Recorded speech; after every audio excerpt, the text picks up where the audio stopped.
My name is Abdemanaf and I currently work as a content writer while I'm also a student in Bahria University. Climate change is a prevalent issue not only globally but also in Pakistan and especially in Karachi. For that reason, we are creating a short documentary that we hope will help evaluate and make climate change less of an issue in the city. Karachi, being one of the largest cities within the country, plays a big role in climate change. Due to cutting down of trees and multiple levels of pollution, not only is wildlife being threatened, but the city is also seeing absurd temperatures.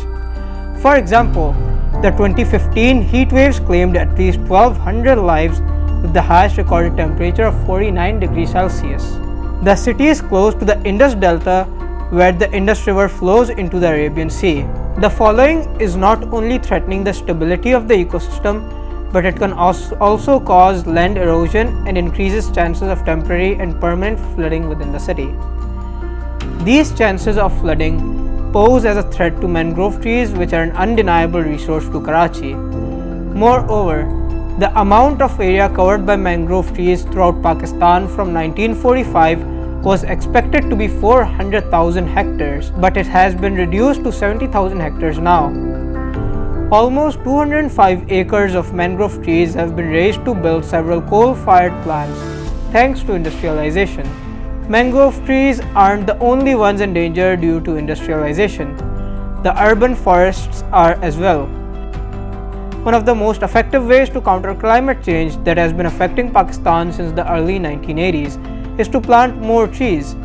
While the action is plausible in rural areas, it is difficult to plant trees in an urban environment such as Karachi's. For that reason, urban forests are a great resource and plan of action to improve the climate around the city. Although the government has yet to take any significant actions in building more urban forests around the entirety of the city. A few advantages of building urban forests include reduction in air pollution, temperatures and smog, reduction in carbon emissions, and an increase in urban wildlife. All in all, Karachi's air quality index keeps dropping year by year, further reducing quality of life. If left unaddressed, the entire country could soon face greater calamities than the floods we faced earlier in 2022. To prevent such disasters, it should be in the authorities' best interest to plant more mangrove trees and improve the infrastructure to build urban forests throughout the city.